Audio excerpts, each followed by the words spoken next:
All right.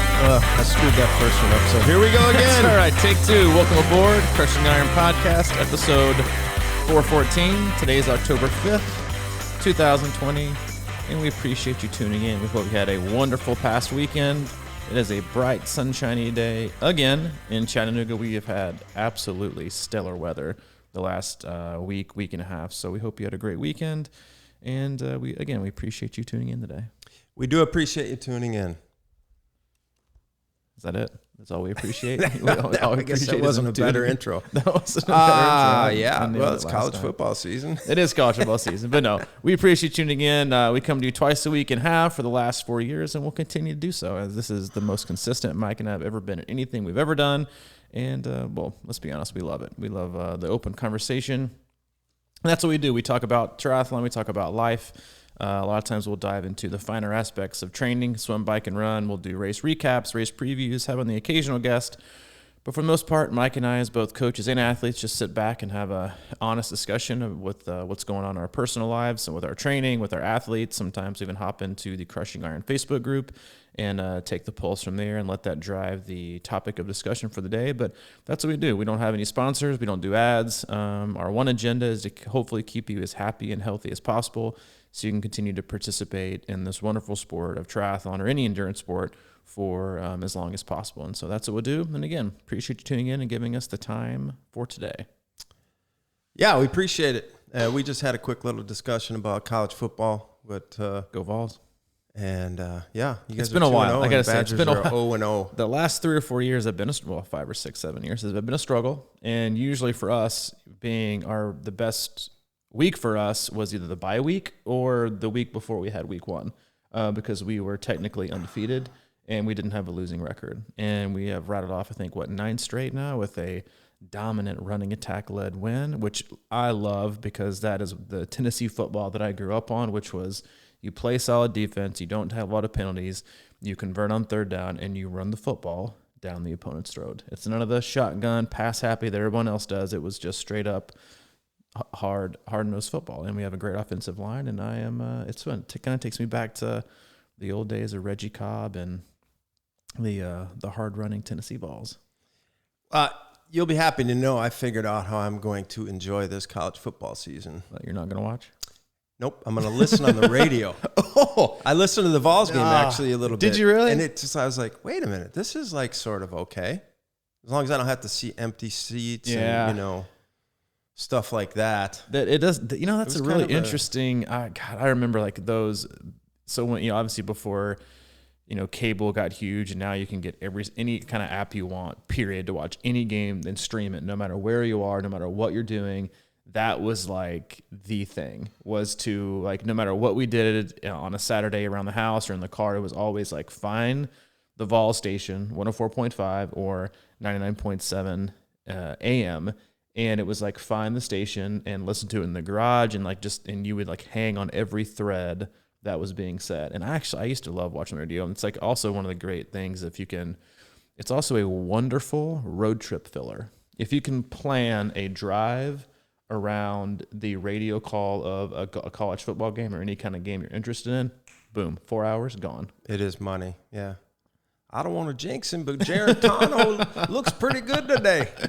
I like those guys. I've always listened to them because they're always on when I'm in the car. Because I used to listen to a lot of sports radio. Now they're locally on the rock station, I believe, which is really odd. So I was listening the other day, but I think that's gonna. My buddy and I once tried to start a college football radio club, and it went 2 weeks in my garage, and it was just me and him both times, so it didn't work. But it was fun. This would be a good year to start it, actually. It was. I think that's also how most podcasts go. People are like, I want to start a podcast, and then 2 weeks later, you're like, this isn't as fun anymore. We don't have $7 billion of ads coming in the first 2 weeks, so you know what? I think we're just going to pass it. How do you get those ads, and how's the ROI, and how many downloads do you get, and where are you going to make your income from? Well, Mike and I just sit back, chat, and hopefully you enjoy it. Hopefully you will today.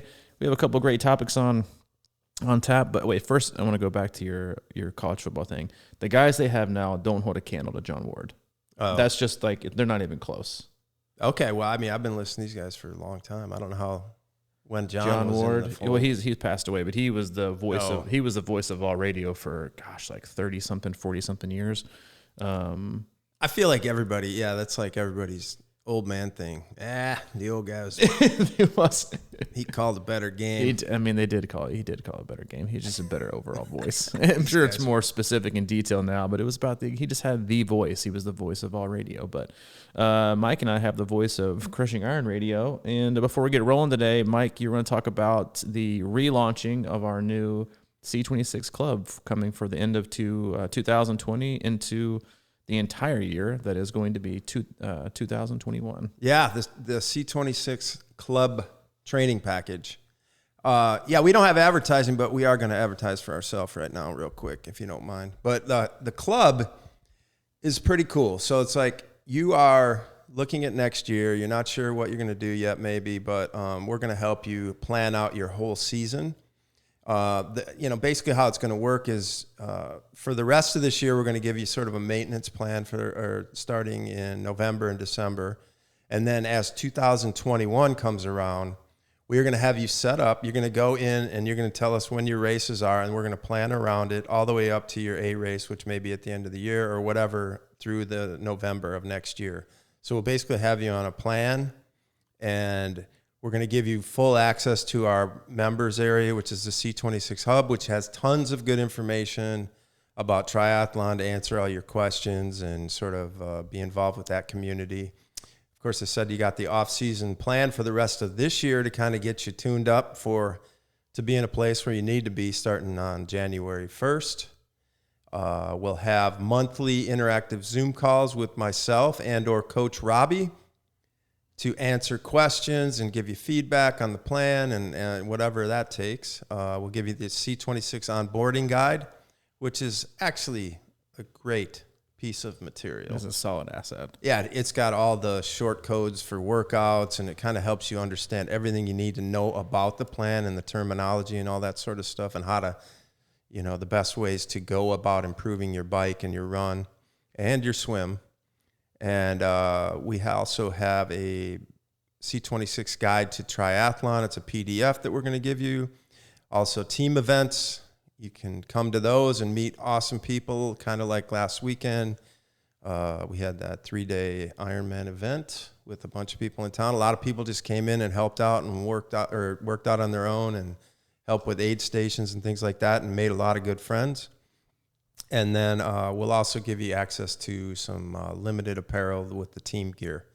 So anyway, that's all there. And we are giving you all of next year for $349. All of next year. It really is a great, solid. It is a great opportunity for any kind of athlete, especially with athletes who have gone with, kind of not an unplanned, but, training plans and stuff like that. They're great to get, but sometimes hard to manage. And there has to be some kind of a bridge between just a stock cookie cutter training plan and getting customized, like actual coaching to kind of fill the void where athletes who might not have the, financial means to have full-on coaching, or frankly just don't want full-on coaching. Not everybody wants to coach, feels like they need one. And so this is a good middle ground and a good opportunity, I think, for athletes to explore that and be set up for a great year. And that's a challenging part, though, with, as we've seen this year, is you can buy a stock plan and then, no races happen, or all the races are canned and then moved, and then might happen and then might not happen. And we're training for a half marathon, now a full marathon, and we're training for an Olympic distance. Okay, now maybe a full. What's going to happen? When's it going to happen? I need some help. I need some guidance. Where do I go? And I think a lot of people have been stuck in no man's land this year, more so than any other year that I can remember, not knowing where to go, not knowing what to do. Is it off season? Is it not off season? What do I even do during base training? When did I even start it? How much should I be doing? How little should I be doing? Should I be strength training? How much should I be heading to the pool? What, how should I be periodizing my training? All this stuff it's very overwhelming, and that's what coaching should do for you. It should remove stress. It shouldn't add stress. So this is a good way to fill that gap and a great opportunity to get quality coaching, and then obviously a great guy like Mike to help lead you in the right direction. So we'll put a link for that in the show notes, and then I know Mike will post more about that, and then you can find that on our website as well. But that is our lead-in self-ish sponsor ad for today. That's one of the first we've ever done, probably. We always hold it at the end and kind of throw in we always forget about it. I was like, I think we should mention this today. Then we ended up throwing it in like minute 58 of the podcast, but whatever. It's better late than never. And crushingiron@gmail.com. Yeah. Questions about it? Any questions at all, hit up Mike, crushingiron@gmail.com. It's already up on the website. Yeah, and you can go to our website, C26Triathlon.com, and find more info about it there. But yeah, hopefully you check it out, and we would love to support you and hope you find the balance and the right approach to your training and have a fantastic 2021, because the year ain't even over yet. And I think that's one of the most exciting parts. Like this, I think a lot of us spent a long time, and I know I did, February, March, April, June, like really thinking and being optimistic that, the year is a struggle. The year is not, the races aren't going to happen, or the races are going to happen. We need to be hopeful. This is going to turn the corner. And then I think we all got kind of punched in the gut around June and July with some of the races that we thought were going to happen, like Muncie, that we got so close, yet so far canceled like a couple of days or even a week out. And then now, as the year is like quietly winding down with some of the bigger events still on the horizon, like I legit think, and this isn't me just being, positive Peter, which I tend to be overly optimistic, which is fine. I'd rather be that than, Debbie Downer and, Carrie the complainer. I think these events have a legit shot. Like I know Ironman Florida sent out an email 2 weeks ago, so maybe the Tuesday before we did our own little Ironman event here in Chattanooga. Basically, the way I read it was, we're begging you to defer to next year so we can, like a last-ditch effort to get athletes to defer to next year, because they want to get the numbers down to a reasonable level to where they have a high chance of having an actual race happen. I think where they probably made a mistake, what I thought was an interesting move, was to move the Gulf Coast 70.3, which is traditionally a Mother's Day weekend race in May. They moved that to the same day as Ironman Florida. So you're basically doubling the participants in one day. I'm still very interested, and I'm sure there are people out here who know more about the ins and outs of race day and getting road closures and stuff. And I know it'd be difficult to get like a Saturday and a Sunday road closure race it can't be that impossible. They did it here in Chattanooga for the 2017 Ironman 70.3 World Championships where they had the males and females. When they understand that that's a different time frame, because they're both halves, not one's a half and one's a full. But I'd love to see weekends they spread it out and had the half distance on a Saturday and the full distance on a Sunday, to really let people do one or the other. And especially if it's like your first time to go in and do a 70.3 and that is your biggest, longest event, you can do that. You can shower up, you can hang out, you can get some food, and the next day you can kind of come back out and watch the whole spectacle that is a full distance race and kind of really get a taste for it. That would be I think fun. that'd be something fun to do. And so they got that. I think that's hopefully happening. You still got Haines City, which is in December. You've got Challenge Daytona, which is a big pro race, coming in like the third week of the weekend, I think 2 weeks before Christmas. That's going to have a huge professional field from what I understand. And then as far as I know, Arizona 70.3, which is October, I believe, I want to say 13th, is happening. I believe that the city of Tempe has given all the permits it needs to actually go ahead, which I think is a good sign. It would be the first Ironman branded 70.3 race in North America. That would happen this year. Obviously, the attendance and the number of participants for that race is always a lot smaller than the full, but it's still a sign that I think people are finding a way to get things to happen. And then other races are popping up. We've had a lot of athletes race the last few weekends, both doing virtual events and then kind of not really, self-supported actual races. Like we had an athlete do a marathon yesterday that was self-supported. Two other athletes do marathons. Some 70.3s. Had Phil Burdett, who did a full Ironman distance race in Pennsylvania. That was an actual race, like not just self-supported. So I think, if you're looking to find a race, find some good, smaller, grassroots, mom and pop. But these races are happening, and I said this in my kind of weekly check-in email to the team this morning. I'm incredibly proud of how so many athletes, even in the course of the year and the added stress that we've all had in so many different ways, whether it's the hardest year of your life or the easiest year of your life or somewhere in between, like a lot has been thrown at us this year in a lot of different ways. And we've all, I think, tried to overcome them in different ways. But a lot of people have just defied the overall, volume, I think, of the triathlon universe, which is there's no races, woohoo, like, why is Ironman doing this? Like, we're not going to have anything, like, this is going away. And yet you still have so many athletes that are still, I don't want to say grinding away, even though some days it probably feels like that, but they're just chipping away. I prefer the term chipping away, not grinding away, because I think grinding sounds like too much of a negative. Like, I'm not enjoying this kind of thing. Like, it's just the grind. Like, you're just doing it to do it and just kind of make your way. But to me, chipping away is like the phrase I like to use with athletes in training peaks, especially. It's like, you just got to keep chipping away. Like, you don't have to keep taking like these huge, gigantic swings one way or the other to where it's like no races are happening or all the races are happening. It's just chip away. Just be consistent. Find a way to stay positive. Even if it's like, I have to say this, like, they say this term in recovery all the time. It's like, fake it till you make it. Well, that's also like a huge part of training sometimes when you're trying to find a way in a season like this, or even convince yourself to get back to being consistent. It's like, just going to fake it till I make it and pretend like I've got a race coming up, even though it might not really be happening. Maybe that'll be like the extra juice or the extra kick in the rear that I need to start chipping away again. Yeah, you got me excited about going to Ironman Florida and just checking it out. If it's like the same. We have run camp. Oh, that's right. Well, that's right. Really? It's that quick? Yeah, it's like super quick. Yeah. And if Ironman Florida does get canceled, you guys can just come on down to run camp. We'll put you up in the lodge. Yeah. I'm still excited about the thought of being at a race.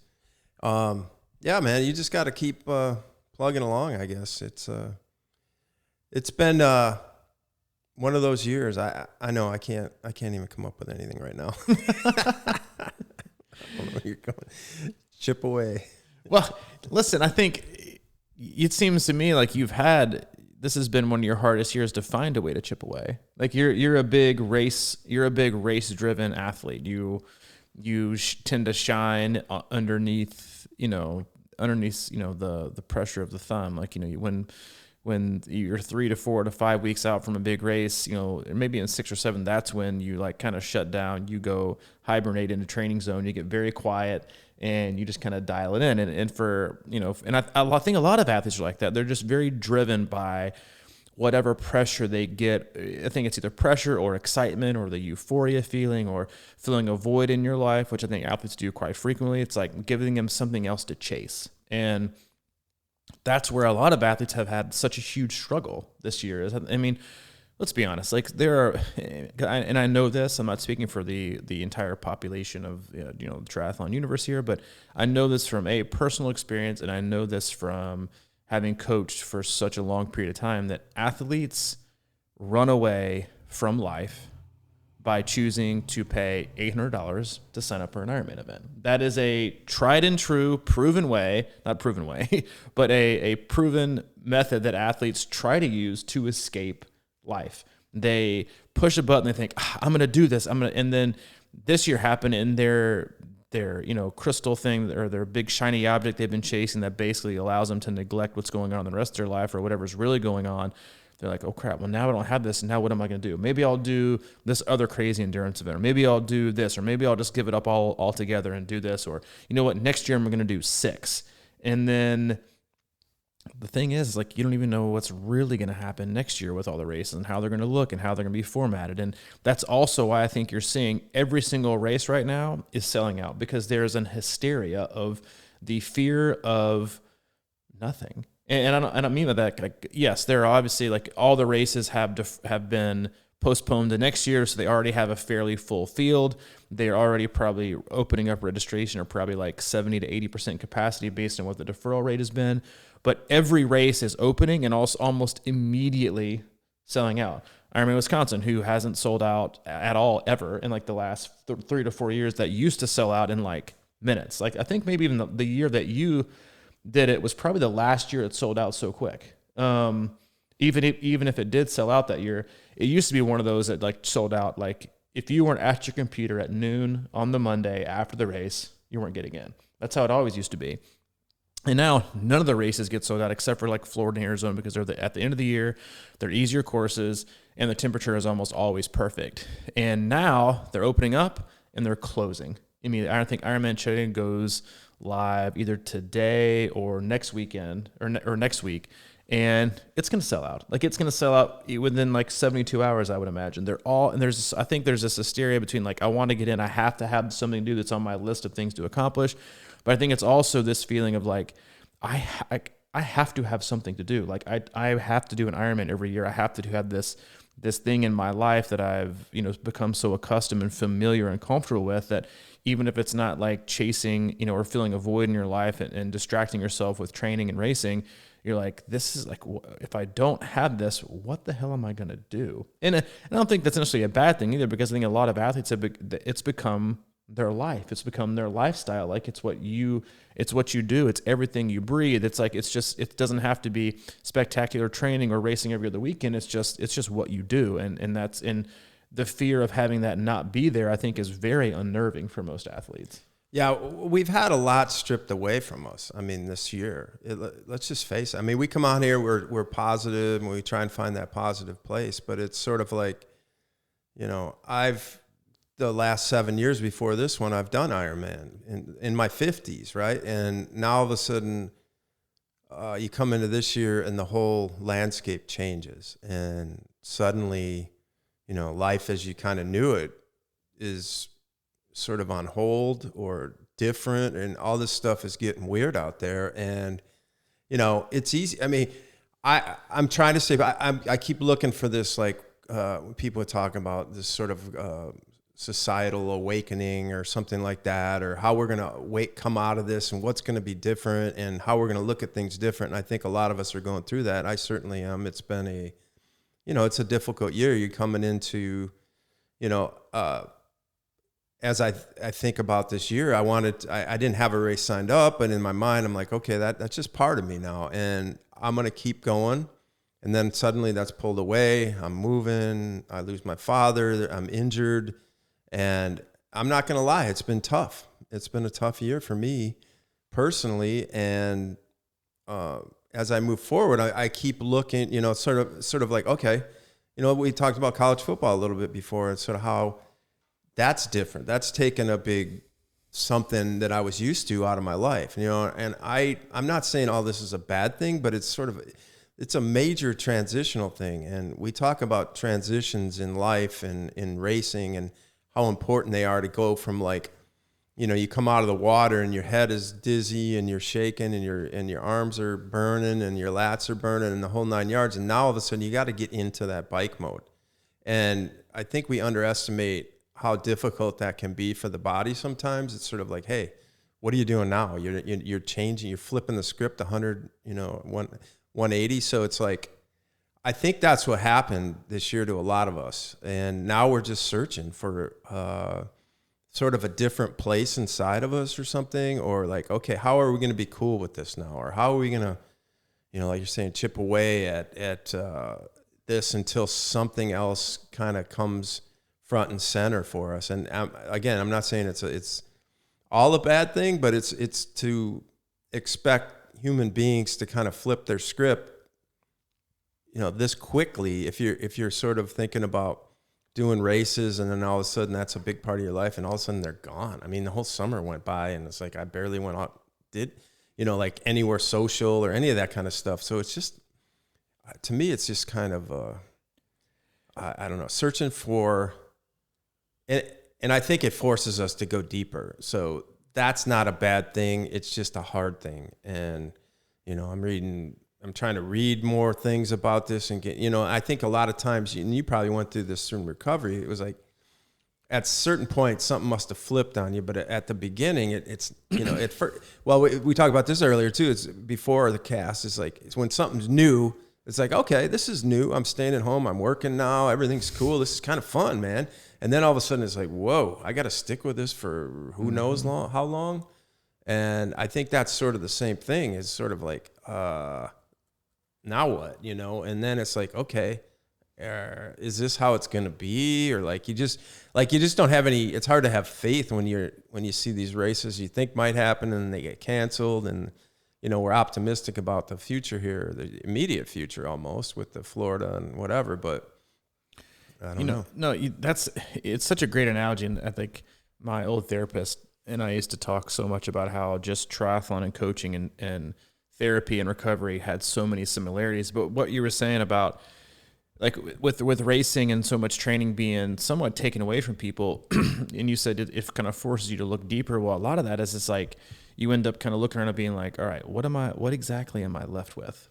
And do I like this? Because like, think about it, like, and I think that's where athletes that still have these races to train for find themselves in such an interesting and much better place. Whereas usually people who have end of the year races are struggling because they've been going through the whole entire year with races. They're mentally, emotionally been like, God, it's been a long year to race. That's always kind of one of the caveats I give when people are thinking about doing a race from October in that last quarter, October, November, December. I'm like, listen, like we have to play this year very carefully because October, November, or October's going to come around into September and you'd be like, is it time yet?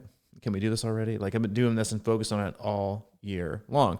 But with many of the athletes now, people are jealous of the ones who are still training because like you still have something, to like put, to focus on, and you're spending 10, 12, 13, 14, 16 hours a week focused and dialed in on training.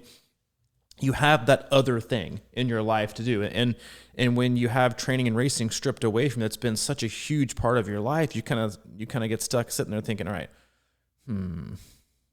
what exactly do I have left right now with my life? Like, talk about a guy like yourself who like had such a, not much variety, pretty standard, consistent, very, you were very knowledgeable of and pretty well prepared for whatever's going to go on in life. And you kind of knew what was coming all the time, very comfortable in all your surroundings. It had been that way for, for years and years and years. And then you take away basically like 19 and 2020 happens, and it's like you lost your dad, you move, a pandemic, we started the hub, isolate. It's like what am I? And you're left with all these things, and like you said, like you're like, oh well, I can kind of get behind this. Like I'm gonna minimize things, and like I can hunker down and do it. And it's so much like the same of what they do when you go into recovery. Is like you walk in, they're like you can't have your phone, you can't talk to anyone for the first week, and you're like, I got this. Like, I can zen out for the first week. This is going to be really good for my brain. It's going to be really good for my body. I'm going to go through this like reawakening. And then like the first week, you're like, God, like this is it. Like I got it going on. And then like 2 or 3 weeks later, you're like, wait a minute, still no cell phone. Like the place that I went wasn't like a Passages of Malibu. It was like, this as we talked on the phone, like the first week I was there, it was no phone calls at all, nothing. They didn't want you to have contact with anyone. And the whole entire time there was no internet, no computer, no TV, unless on the weekend. And that was for like an hour or two. And you worked your way up from having 30 minutes total on the phone once a week to having like 30 minutes every couple of days in the week that you could split out however you want to. And I would talk to you or Allie or my mom or whatever. And the first couple weeks, you're like, I can get this fine. And then it was like, what happened was, and even your therapist would say this, and it was interesting, like a picture that I took for family weekend that was, I think like 35 or 40 days I was in treatment. Like I still looked like I was struggling a little bit. Like I still looked like I was still drinking as much as I was. And then like there's a picture of me that was like 60 days in, I looked like a totally different person. Mm-hmm. And they say it like it takes that long for you to, because what happens, like I remember my therapist saying this, he was like, well, in the first 30 days, you think you're doing work, but you're not even yourself enough to do the work that matters. You're kind of happy to be there. You're relieved. You're maybe not as anxious of like living in the real world, and you don't have alcohol at your disposal. So you're kind of like there, but you're not even well enough to do like the hard work that's going to get you to a point to where you can actually make long lasting change. That's why they say like if your chances of the longer you stay in treatment or whatever you can call it, rehab, like the longer you stay, the better chance you have to succeed and stay sober or clean, whatever you want to say, for the rest of your life, or for the longest period of time. And that was the case for me. It was like the first few weeks, I was like, I can get behind this. And I remember telling myself as soon as I walked in the door, I was like, I'm staying for 30 days and I'm out. I can do this for 30. Mm-hmm. I can hunker down, kind of like isolation. The pandemic is like, I got this. Like I can do this for 30. And that was the way that I thought about things. When this one, I was like, I got this. We're going to do this. And then 30 days went by and I was like, crap, I've got a lot of work to do. Like this is like, there's no gym, there's no nothing. It's like, you have to work hard every day. And when I finally wrapped my brain around that and got to work, and then like, I remember my 60 days came up and I remember I was sitting on the phone with my primary therapist, and he was like, listen, we got to give your bed up, or you got to make a decision. Are you staying for the 30 days or are you going to leave? And I remember we had just gone through this really, really, really difficult like group therapy session that was just incredibly painful and also like very enlightening. I remember calling my mom, then I called Allie, and I was like, can we do this? Is something I can do for 30 days? And they're like, yeah. And so I remember I called my therapist back, and I was like, I'm staying because I don't want to ever come back.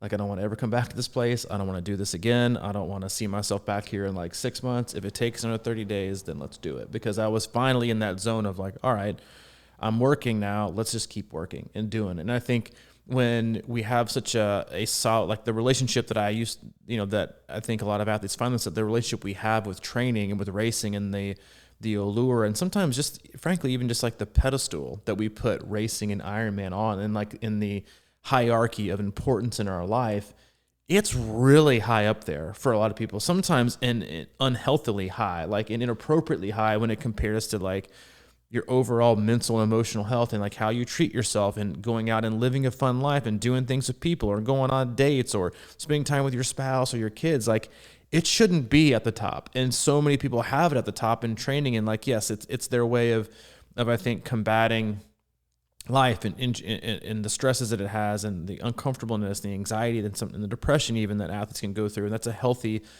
choice to make in terms of, if it's going to be that, then that's a good thing over, something else that could be a little bit worse for you. But when that's taken away and you can't even kind of fake it to be like, I'm going to keep deferring to the race that's 2 months away because you're like, but I got to have something because literally the thought of it not being there is like uncomfortable. You're like, I don't know what I'm going to do. And I think a lot of athletes have found themselves this year, and I think hopefully have also learned how this sport can be so fun and so healthy in ways that don't have anything to do with lining up for a race or waiting, for 17 hours to get your Ironman jacket the next morning or running down the red carpet. There are so many other things this sport can give you if you look like a lot deeper into what you're actually needing instead of what you actually think you might want. Mm-hmm. Yeah, well, that's true. I can't help but think about people who have maybe like, say, last winter decided, okay, or last summer, because I'm always amazed that people can actually plan to do their Ironman 3 years in advance or whatever. But to have that sort of like, okay, I'm going to change my life. I'm going to get in here. Things have got to change, and I'm going to train for an Ironman in 2020. I always go back to those people this was going to be their first time this year, and I feel your pain because I don't know what I would have done. I don't know if I could have stuck through a whole year without a race because it was so exciting for me, or, it was such an integral part of me changing my life late in my 40s. And as I was coming into Ironman Wisconsin for the first time at 50, that was kind of a landmark for me. So, but I agree with you. It's just hard for me to fathom how I would have pulled that off in that state. It's sort of another analogy, like you're saying, is you have to get to a point where you understand and you're capable of doing the work. And I think a lot of it for me was sort of just like this holding on for dear life and just going, using that mental energy of like, hey, I got to do this. I'm not going to fail. That's what got me through my first one. And then after the first one, I did hit a lull, man. I just was like, okay, that didn't really change my life. It put me in a direction. It was almost maybe like that first race is sort of analogous to your first 30 days or something. It's like, okay, that doesn't mean it's the end. Now is when the work starts, because it does get harder if you want to stick, and I ended up doing one the next year, but it was sort of a late decision and I just poured it all together and did it. But, 30 days is interesting to think, because I always read that sort of 21 days is sort of the minimum to create a new habit. Like, you have to do it exactly the same day, exactly the same time kind of thing. And then you can build a new habit.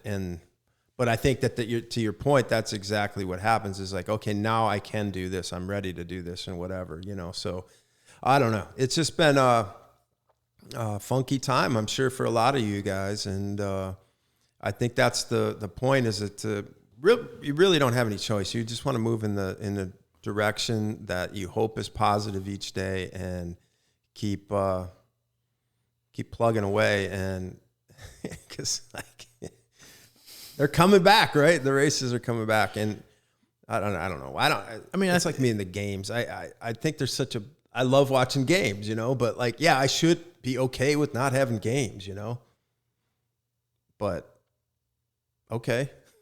It's like you should be okay to sit in a cave for 2 months too, but that's not necessarily what we want, right? Yeah, and I think that's like that's where we have to kind of like really dig deep and understand like what exactly do we get out of races and why do we want them to look a certain way or feel a certain way, and what exactly are we getting out of them? Does it have to be the big hoopla? Does it have to be a giant expo?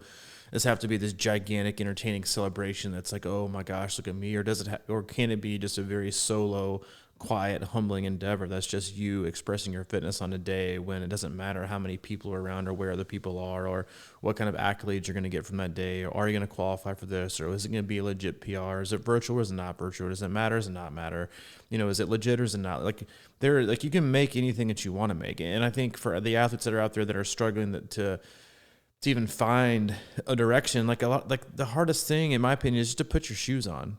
Or get on the bike, or just like make your way to the pool deck, like, or whatever it is for you. Like, you don't have to, like, that's one of the things that we try so much to do as a society is we try to combine too many things at once. And that's for athletes that like, oh, well, you know what? I'm going to sign up for this. That means I'm going to do 15 hours this week. I'm going to really show myself that I'm committed. I'm going to get back. And you're like, dude, what, like, why not just like go for like 10 or 15 minutes every day and like create some like good behaviors? Because your hopes and your dreams and your new level of motivation are only as good as your behavior and your commitment to making it stick. And you can't and I see so many athletes do that. Like when they beg for an extra here, I'm like, well, let's go back and look at the last like couple of weeks. Like you still aren't able to get in 100% of the sessions. Why are we adding more? Like adding more isn't the answer to completing what you already have on your plate. It's like, well, it's like telling somebody, well, I'm really full, give me some more. Like, is that really the answer? Like walking away, man. It's just the hardest thing. It is for athletes. And I think that's an understanding that we have to have with expectations and what, like you said, like the athlete that can plan, 2 years, man, it's like, I'm going to do this race 2 years ago. And like, it's interesting to like look back and think like how many people probably, I think about this with myself. Like when I raced a lot in 2018, then I didn't race at all in 2019. And then there were no races in 2020. And I think like, gosh, like wouldn't have been nice if I could have just capitalized on 2019 and just kept training through. Yeah, if you're like, man, I wish I would have known that 2020 was going to be such a bust. But then it's like, okay, well, go back, and would that have even made sense in my life then? No. Was I in a place enough to make time and have that kind of time management and balance things well enough? No. So it's like, I can want and wish things all you want to from the past or for your future, but the biggest thing is like, you can't predict anything that's going to happen. You just can't. And I think that's something we have to continuously remind ourselves of. It's like, you just have to be able to find happiness in just the daily work that you do, and then basically wake up the next day and start from scratch and be happy with what you can do that day and give it your best. It can't be all for the future because, as we've all found out, you don't own it. You just don't own the future. You can't predict anything. You can't have this, this vision of this huge day that you think is absolutely going to happen, and then it's gone. And then now what? What do you have to show for? What do you have left? What have you changed? What kind of modifications have you had? How healthy? How much fitter are you? Like, how are you? It's like how are we really judging success? And are we using it? Are we using races as the ultimate barometer for a 4 to 14-hour, one-day barometer of success of the past year? Or are we just looking at them as opportunities along the way to just be successful and really, really find out and enjoy like what we're doing? Because I think like at the crux of it, that's what so many people I think miss out on and kind of misinterpret with training and consistency and just overall athletic development is that the happiness is in the small, really fine, boring details, which is, you had a 30-minute easy run, and did you do it? And if you did it, then it's a gigantic, fantastic win. It doesn't have to be a PR. It doesn't have to be something spectacular. It can just be that you did it, because the more times you prove to yourself that you can make the time, that you can get things done, the more successful you're going to be, because you're going to keep continuing to find ways to be successful in finding the time to get the work done.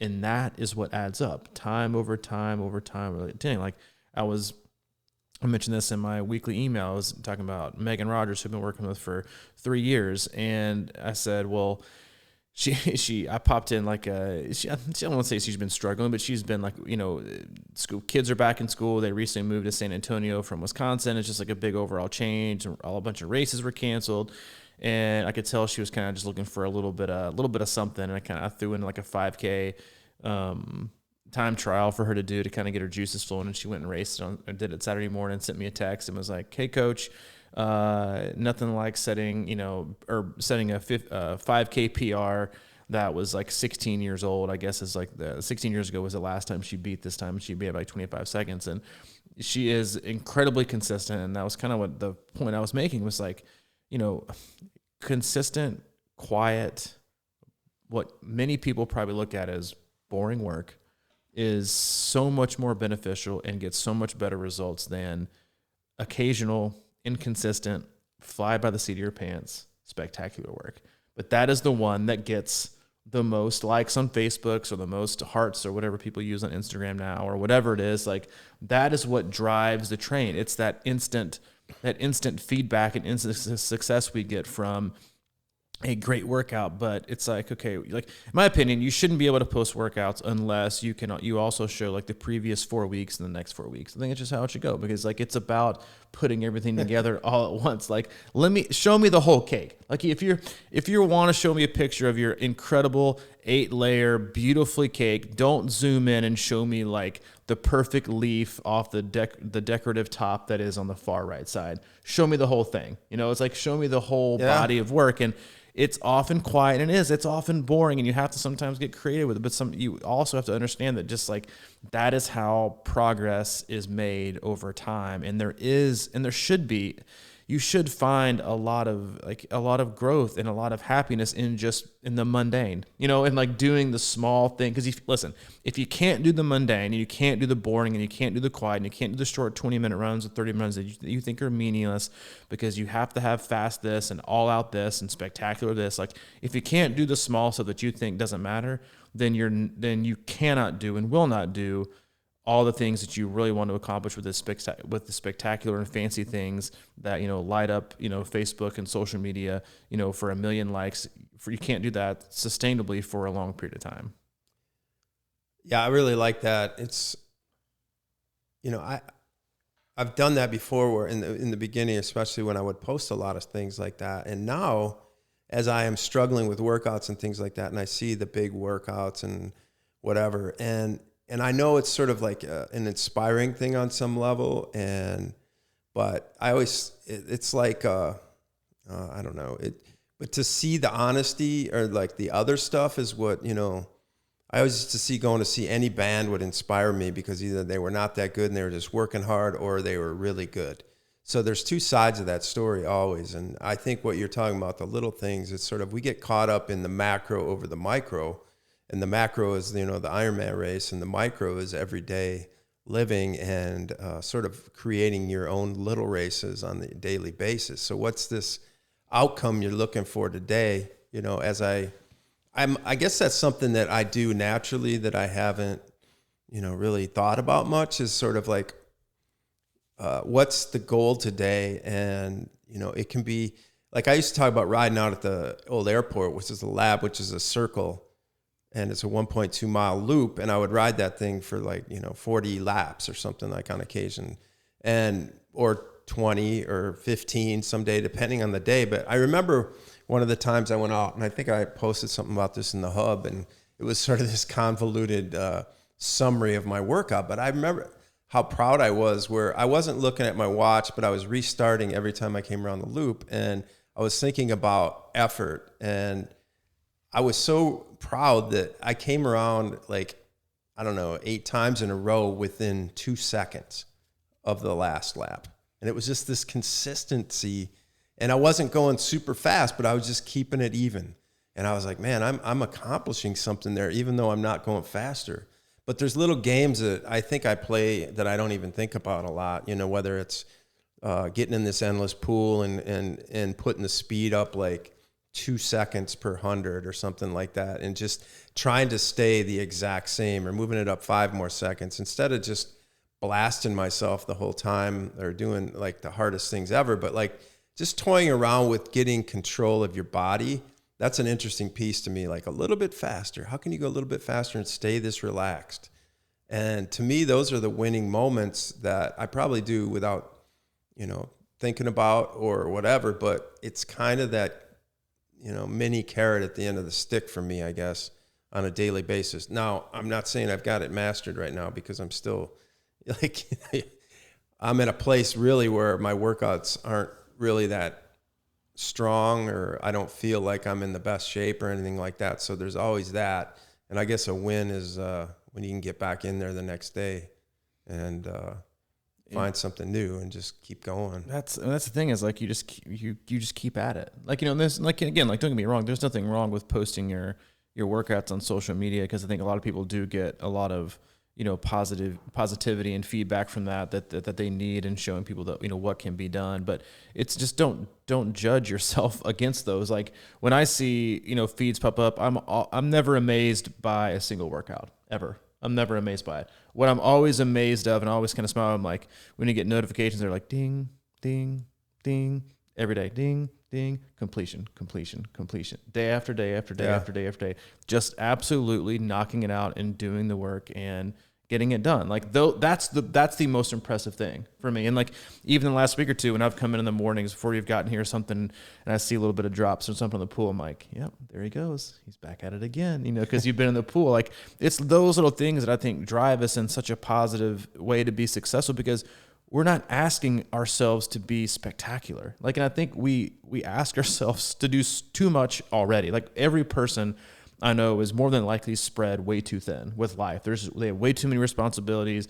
You're married, you got kids, you got, you know, a job, sometimes 2 jobs. Like, you can't, you're not even living life. You're just working nonstop, or you're parenting, or you're doing whatever. Like, you're busy all the time. Like, you just don't have enough time to do things for yourself. And I think that's like part of those, we ask ourselves to be spectacular all the time, and therefore we feel totally let down when we don't meet that standard of comparison to somebody else who seemingly is spectacular. And that's just an unfair comparison to make.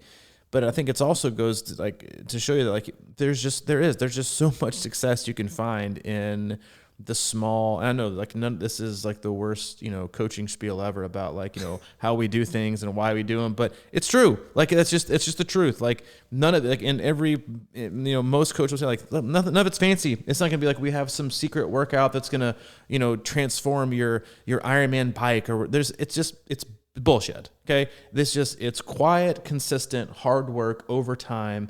None of it's spectacular. You know, the occasional, you know, once we get to the icing, now we're having some fun. Now we can put the frosting on. We can have a little bit of a taste. Like, things are fun. It's, you know, it's looking good. Like, that's the fun part. But the fun part is in being successful. And when it really, really matters, it's not about taking shortcuts to try to get there quicker, or doing something that might look shiny and fun because somebody might see it, because that's not really the way that it works for most people. And I think if you can find that measure of success as not looking for it to be like a gallon of success, but just give me a couple of freaking teaspoons. Like, that's the measure of success. Like, doing it perfectly, not just, I'm just going to eyeball. Well, two cups is probably good. Well, called for, you know, a third of a cup. Okay, well, we can make more and it'll taste better if I do this. Like, no, like, there's just so much to take from, I think, in being successful and showing precision and showing restraint and being resilient, just kind of continuing to keep finding a way, because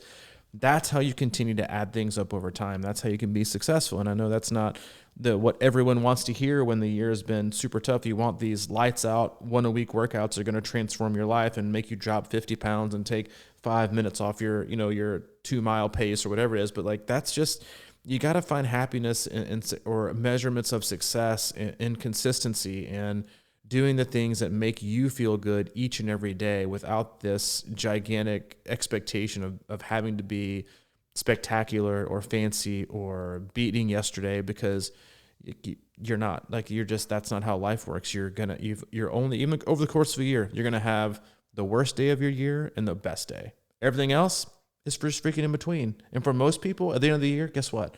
You're not even going to remember what the best day of the actual year was for you or the worst day, because you're going to have had so many days that you're more likely to be like, well, sometime in the last month is probably when I had the best day, because we're all like prisoners of the moment that way. But it adds up over time. And I know that's not, probably my best, standing up at the microphone pulpit speech. You mean you can't put me on the podium? I know, like, dude, put me on the podium in 3 weeks. Like, I want this to happen. Like, there's no predictor to do that. And I think that's such a huge frustrating piece for so many triathletes, is that we want to control and predict everything. And if there has ever been a year to show you that that is not possible, then you're never going to have one, probably. That's actually the perfect segue into what I've been watching on Netflix. Which is what? Cobra Kai. Have you watched it? No. Are you kidding me? I'm not actually really good. I'm not going to watch it. It is on my radar. I have been told that it is okay. It's a little cheesy, but I really enjoy it. Of course it's cheesy. Are you serious? Like, of course it's cheesy. I don't know. Karate is serious. Karate. No, but if you've watched Karate Kid, did you watch that? Did I watch? Yes, I don't know. Karate Kid. I'm looking at you. It's actually really good. I just enjoy it. Really good is a strong phrase. Yeah, it's really good, or entertaining. It's pretty good. Because I like the storylines, and I don't know. I mean, like I said, it's kind of, maybe I'm just like undernourished with entertainment like that. I think we're all struggling with Netflix series, Netflix or anything lately. So it was just something that really kind of hit me, and I watched the first season over the weekend. It's just the half-hour episodes, but no, it's there's a lot of those types of lessons in there, with the patience, of course, and just taking it slow.